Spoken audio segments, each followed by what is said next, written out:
Hi guys, and good morning from Oberhof. And you'll be joining us for a bit of a discussion about the World Cup here this past weekend. Hope you're all doing well. Hope you all got out of bed this morning just like we did.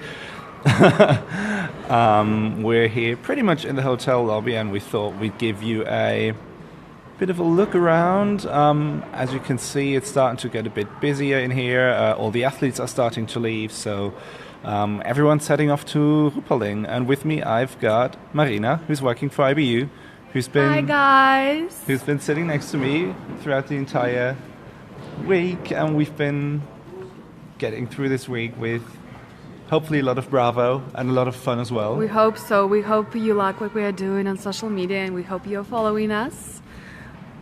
And in general, if you've got any questions about the World Cup, about the the competitions in Oberhof this past week, feel free to give us any sort of give us a shout out. Let us know if you've got any questions, and don't get too distracted by all the athletes leaving in the background, just the way that we might get. There is Ukrainian team leaving. I could just see some athletes checking out of the hotel and leave. What do you think? How was Ukraine's performance? They were not on the podium. No, but I think, for example, yesterday Julia Jima She did very well. Did really well to get to do a fantastic last loop to get to fifth place, for example. And yes, in general, I thought it was a really cool weekend. And yes, there's one person who had just bad luck 24/7 these past few days, and that was Lisa Hauser, unfortunately.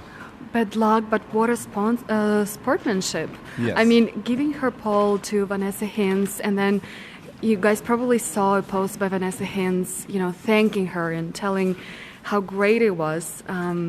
That doesn't happen that often in other sports. I feel like it's only a part of, something you can see only in biathlon family. So, Lisa, we hope things are going to get better for you, especially in Hochfilzen. And thank you so much for showing this kind of sportsmanship. We just got a question in terms of the 8th World Cup, which has been decided for location. It will be in... Good morning, Julia. Good morning. It will be in Kontiolahti in Finland, much to the joy of Kaisa Mäkäräinen and Mari Laukanen, as you might have seen on Instagram, where they were sharing a bib. By the way, IBU will think about making the bibs a little smaller. We'll bring this proposal to the executive board. We'll think about it, Kaisa. Thank you so much for proposal. But yeah, we'll be going to Finland at the beginning of March, and that should also be a nice little just a break before the grand finale in Oslo, basically. We have another question from a fan asking which finish was better, Gabby's rowing finish or Martin's moonwalk backwards finish. What do you think, Rene?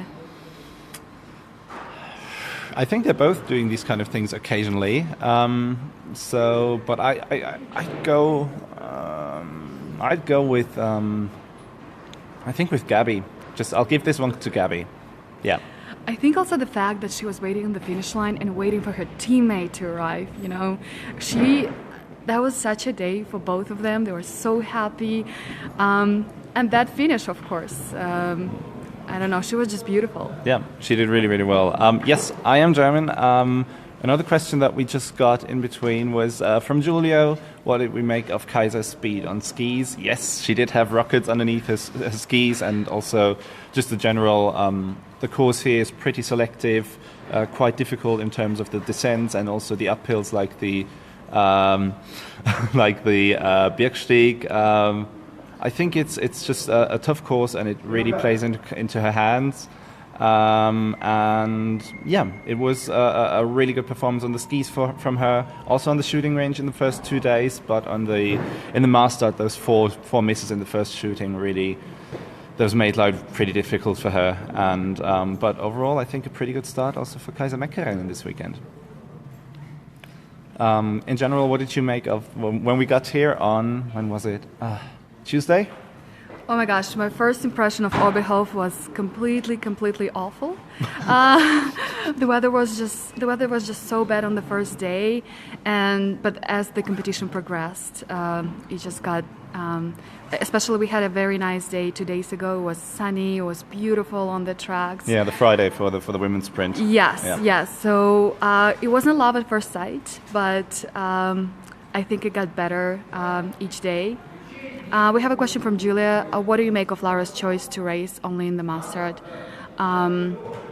Well, I think it was a good strategy from the German team.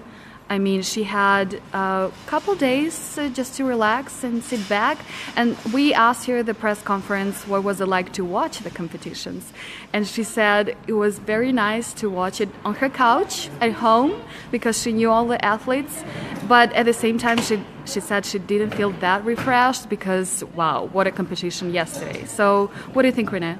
I think for her it was not the worst idea. I don't think it was a bad idea like for Kartset, mainly because these are the World Cups in Germany. Obviously the German crowd will like to see her race pretty much every competition and all the time, but it also means a lot of pressure, a lot of obligations, and for her to maybe just stay home a few more days, relax, considering that she knew she has a good form, she's good with her skis, her shooting is solid. Maybe not the worst idea ahead of this really hectic next couple of weeks to just cool down, to relax, to chill out, as they'd say these days. There was also a question from Christoph asking what are our plans today for the next few days in Ruhpolding. Well, you're going to see some stories on Instagram because we are taking a car to Ruhpolding today. So we are going to have a little bit of a road trip. I think it's 5 hours of driving to Ruhpolding. Something like that, yes, hopefully. Yeah. And then Ruhpolding will work more on social media. And we are brainstorming a story with the Korean athletes. Because the World Cup in Pyeongchang is coming very soon, so we might film something with the Koreans, which should be pretty fun. And also the Olympics are in South Korea next year, obviously. So lots of reasons to take a bit of a look. Hi guys, to everyone from Russia as well. Hope you're doing well. Yes, unfortunately, we cannot do this. We cannot do the Periscope breakfast in Russian because we have viewers from other country. But whenever there is a Russian winner, I always try to speak Russian during the interview, and I will try to keep on doing this for you guys. What do we think about the World Championship in Oberhof? Yes, a couple of days ago, the Oberhof Organization Committee announced that they were going to try for the World Championships again in 2023, and I think applying for World Championships is always a good thing for the teams because it means, not for the teams, but for the venues, because it means that they'll have to they'll have to improve things, to get better at things, and for that reason it's always a good thing, I think. And to be honest, I was there during Congress in Chisinau, and I think Oberhof has a wonderful potential. They tried really hard. Their bid, it was full of, it was very sincere. They put their heart into their bid, and yeah, I think that they made this movie about the forest near the stadium. It was a very romantic production. So hopefully next Congress, which will take place in Croatia, they will apply for 2023, and you never know. We might come back here for World Championships. Someone just asked, when is Giulio coming back? Hopefully soon. No, he's going to be back relatively shortly. I think you'll see him this month at some point. At least that's what we're hoping for. And Kana Kotkot asked us what is the best venue. Personally, I love that question and it's really, really hard to answer. For example, we actually ask this question a lot to the athletes, and they also have hard time picking. For example, we asked Martin Fourcade, and he said Antholz because of the scenery. I don't know. For me, so far, I haven't been to all the venues, so I can't be completely non-biased, but I would probably pick Pokluka. Just the way the atmosphere is there with the lake. You know, you go in the morning, you breathe fresh air, and you see athletes warming up. You know, here you look on the right, there is, you know, ship pulling, just taking a walk. You know, you go out of your hotel, you see Emil Hegle Svensson just drinking his coffee. I think the atmosphere is amazing. Everyone is so close, and because of this lake, it's so picturesque. So I would probably say Pokluka. And I've got the same problem as Marina, because I can't really just speak for all the venues yet, because I haven't been to all venues. In terms of just general, let's just say where I would really like to go. I'd like to go to Östersund at some point. I think that would be, could be pretty nice. Maybe in the next year, maybe this year. We'll see. We're going to see. So Julia is asking us a good question. Funniest moment of the week. I should say, Julia, we had plenty. Yes. Can you pick one? I think I know mine. It's tough. You go ahead, because maybe then I'll find something else. I think the funniest moment of my week was probably the press conferences women, because Gabby was a little bit late, you know, getting to the press conference, and we had Marie Dorangaber and Kaisa waiting for her. So, you know, after she was late in the sprint, then at the pursuit, Kaisa said, she was sounding like a big sister, and she was like, where is Gabby? I told her at the finish to be in time today. She promised me. So I just thought it was very funny, just the way Kaisa was kind of like a big sister to Gabby, just kind of, you know, bossing her around a little bit. So I think that was That's pretty funny. Yeah. Yeah, and for me, it might have been, there were a lot of funny moments in the press conferences, but I think the moment where I laughed out pretty heartily was when Vanessa Hinz said, oh, no, I had no idea I was in 6th place, because she was starting from 34th in the pursuit and made it to 6th place, and no idea that she was that far ahead, and just said, oh yeah, I saw Maren Hammerschmidt on the Birksteig, and then I realized, probably done quite well. So that was a pretty funny moment. That was a good moment, and we had plenty of stuff to laugh about in the entire week. I think another funny moment was asking Eric Lesser, were you surprised to catch Martin at the finish line? And he goes, yes. Yeah, that was also pretty good. That was a nice one. But yeah, overall, I think, as you said, like when we got here, conditions were really rough, because it was just snowy and winding, and windy, and the Thursday particularly was not easy for the men in terms of the sprint, but on the Friday it was really good for the women's sprint. Great conditions, great sunshine, not a lot of wind, and then on the weekend we got more of what they call the Oberhof weather, I suppose. A bit of wind, sometimes a bit of fog. We didn't get any rain this year, which is great. Really great, so that we don't have to do anything. Don't have to worry about the tracks melting away underneath our feet, and we're pretty hopeful that the same will be the case in Ruhpolding. We'll have pretty good conditions, at least in terms of the snow. With the wind, we'll have to see, but for the snow, we're pretty hopeful, and it's looked good over the past few days, and it's looking good for the next couple of days. Another question that we missed earlier was someone asking about Martin starting in the relay on Wednesday. He did say he might skip it. I mean, with everything going on here now, you would understand this. Especially, he also mentioned that his family is coming to visit him. His wife and his child are coming to visit him in Ruhpolding. So maybe there is a chance he will take his time off and just spend some time with the family in Ruhpolding. And we're just here, as you can see in the background, the person in the blue jacket is Ole Einar Bjørndalen, getting ready to head down to Ruhpolding as well. And it's just getting a bit busier here. It's still quiet for this time of the day, but we expect it to get really bustling later on. If you want to, you can take a look. All the bags are already here placed. As you can see, it is full of all the stuff that the athletes have to carry from World Cup to World Cup. Some Latvian athletes. A couple of Latvian athletes are ready to leave, yeah. And we'll give you a bit more of a look at that maybe later. Snowfalls for the next week. There will be snowfall here, apparently. I'll be honest, I've not really looked for Ruhpolding, but Ruhpolding and Oberhof are roughly at the same height in terms of elevation above sea level. Oberhof is at 800 meters, Ruhpolding at roughly 700. So you'd expect like at least the air temperature to be vaguely similar, even though it's like 400 or 300 kilometers away from here.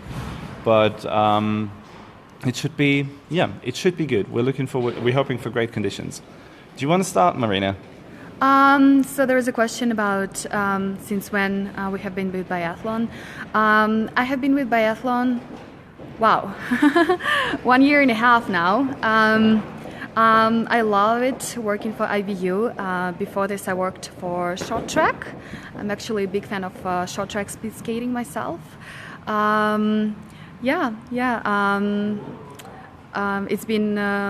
It's been a great time within IBU. I work on the website. We also have the magazine, Biathlon World magazine. What about you?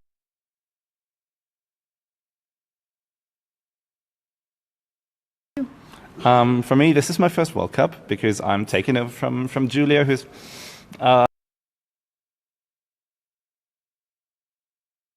has done the first 3 World Cups in Östersund, Pokljuka and Nowe Miesto. And I'll be doing the next 3, and I'll also be joining you for the World Championships in Hochfilzen. So, we're gonna have a lot of fun together, I think, over the next couple of weeks on social media. Feel always free to pop your questions on Twitter, on Instagram, and whenever you can, we'll try and get back to all of them. And I think it should be a couple of really, really fun weeks, and I'm personally looking forward to them. I hope you're looking forward to them, and it should be good. And I'm looking forward how the German team is going to do, because here I feel like the pressure is so high. Yeah.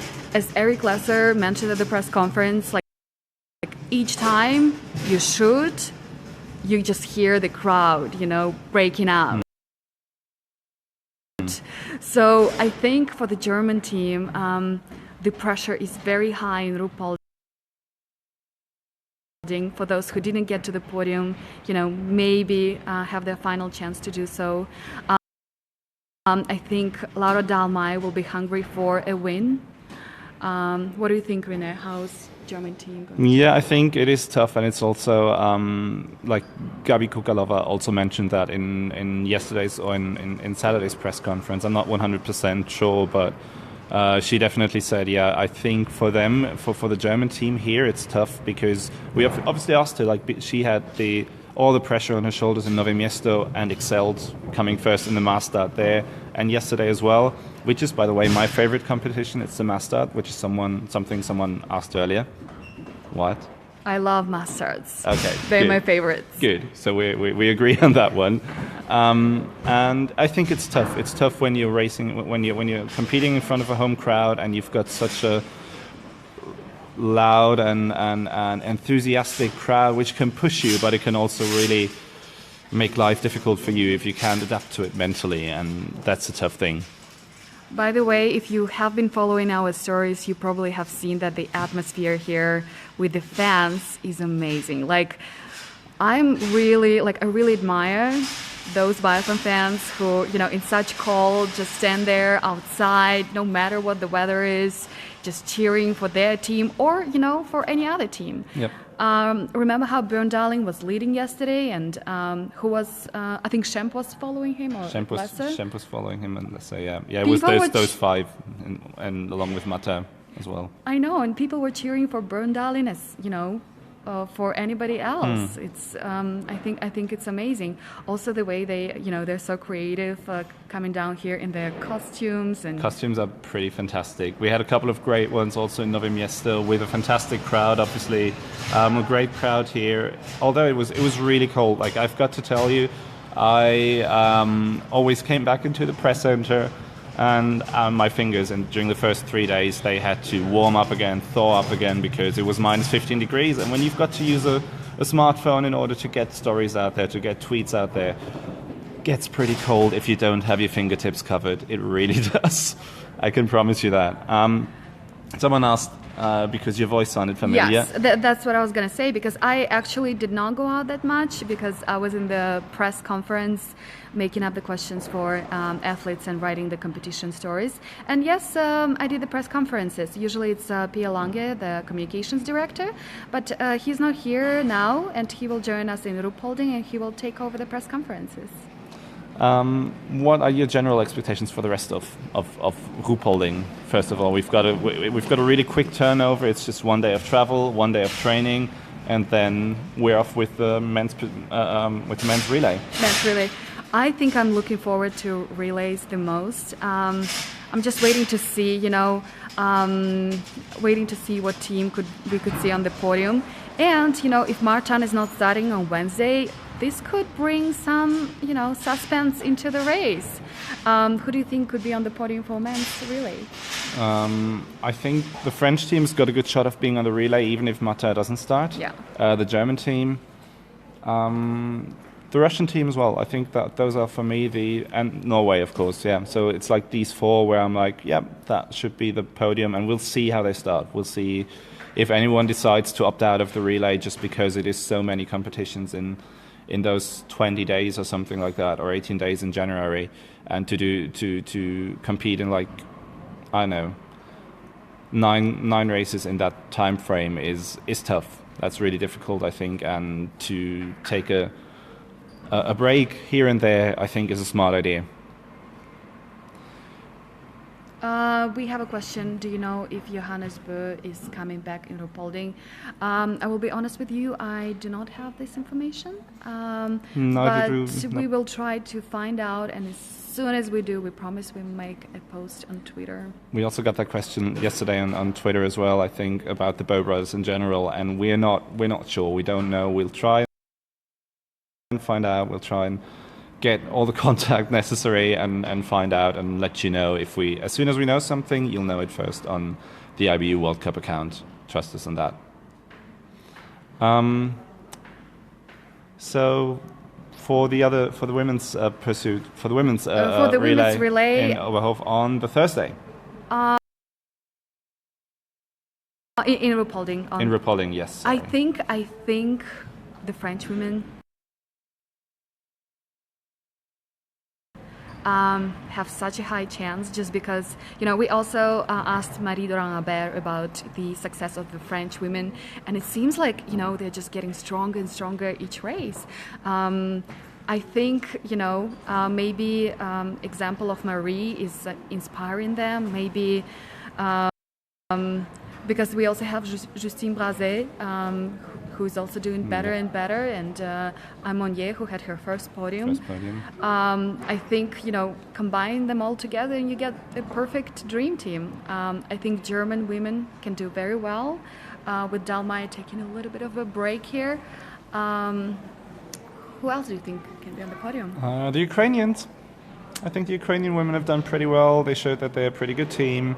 Have got a new person to take in fourth position in Mekushina, who excelled at that in Pokljuka, and I think it should be a fun week of competitions in Ruhpolding, and I'm really looking forward to it. How do you feel about the drive down there? 5 hours. Hopefully, lots of good stories for you guys.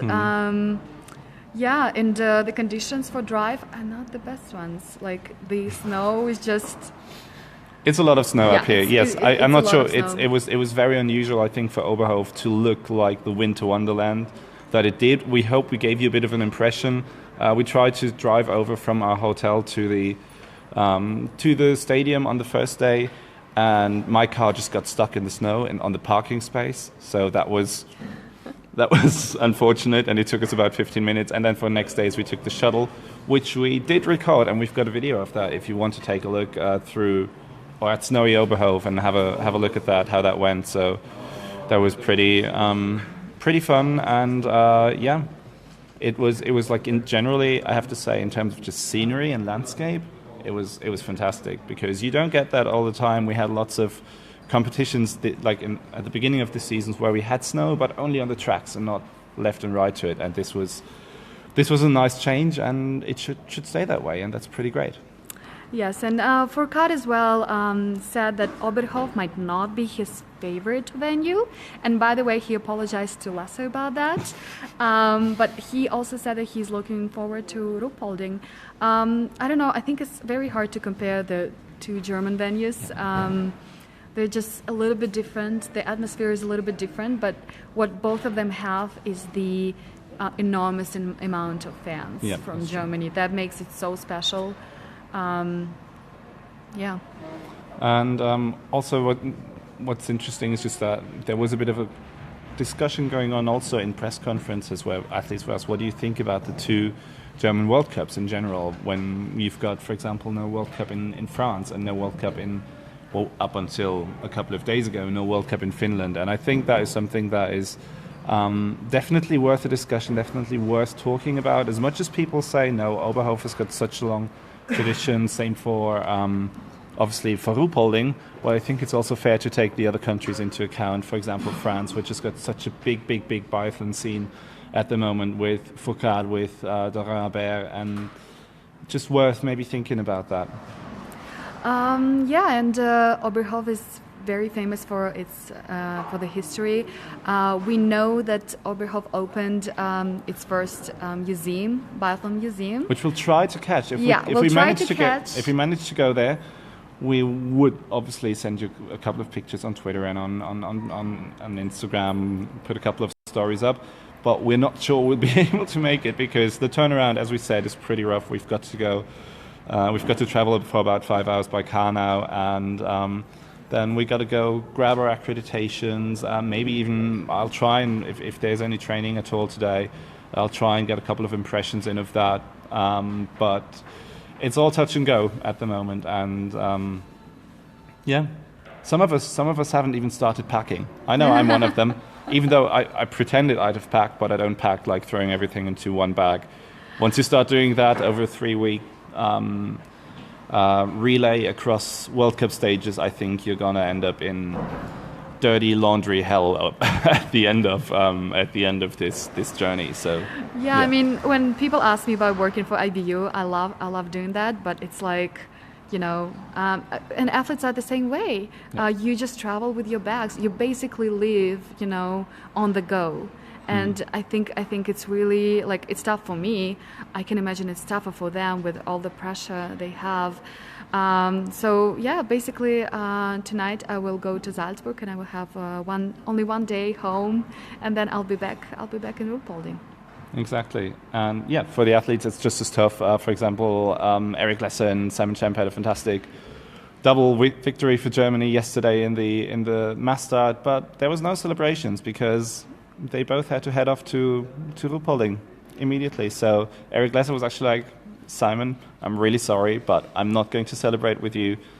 I'm going to bed early, and that's how it is. Eric Lesser is just such a character. I mean, it's so fun to interview him. Like, he's just so sincere, and he likes making jokes. He does. He really does. So does Martin, actually. Have you guys seen the video with the champagne? Yes. Me and Renee actually attended that medal ceremony. In the town center. Not the flower ceremony, but the medal ceremony in the town center at 8 p.m. each evening. Yes, I think this is a move only Martin Foucault could make. Just, you know... I'm not sure how happy the other athletes were. Like, Arne Pfeiffer looked a bit like, oh, no, please don't drench me in hi. Greetings to California. Good morning, or good night to you, more like. I'm not sure how happy the other athletes were to get drenched in champagne at 8 p.m. and at minus 10 degrees. It was more like frozen champagne by the end of it, I suppose. But Mate is going to do a Formula One style celebration, and why not? He had a great pursuit, so why not? As you can see, more and more athletes are leaving now. We're all on the run. I think Kazakhstan team. Yes, the Kazakhstan team is leaving, exactly, and I think we're all pretty much on the go. We need to pack. Even though we call this biathlon breakfast, I haven't had breakfast yet. I know. I didn't have coffee yet either. So That is making things really, really tough. I think we'll join you really shortly in Ruhpolding. We can't wait to be back with you, to inform you about everything, try to give you as much of a behind-the-scenes look as possible. And if you have anything that you want to see, that you want to know, please do send us a tweet, send us a message, or send us your questions, and we really will try. We value them, and we try to get them back as soon as possible. One thing at the end, someone sent a really, really long question on Instagram about just the general behavior of people on social media, the fact that sometimes there are people who go really out of their way to be rude and awful to athletes about all sorts of stuff. For example, Mata has received quite a number of not so nice messages. I think Gabby as well, like the most popular athletes, and they asked, what can the IBU do to stop athletes getting harassed on social media? I thought about this last night, actually, and I think the main answer is it's not just something that happens in biathlon. It happens in so many sports, and I think it's just something where all sports organizations need to be vigilant and need to just talk to their athletes. Communication is a big part for that. And also, I think in biathlon in general, I feel that the fans and the athletes have a lot of respect for each other. The fans have a lot of respect for the athletes, and the athletes don't take it for granted. They don't think it's just a given. So I think that would be my answer, is just constant communications between the athletes, between the organizations.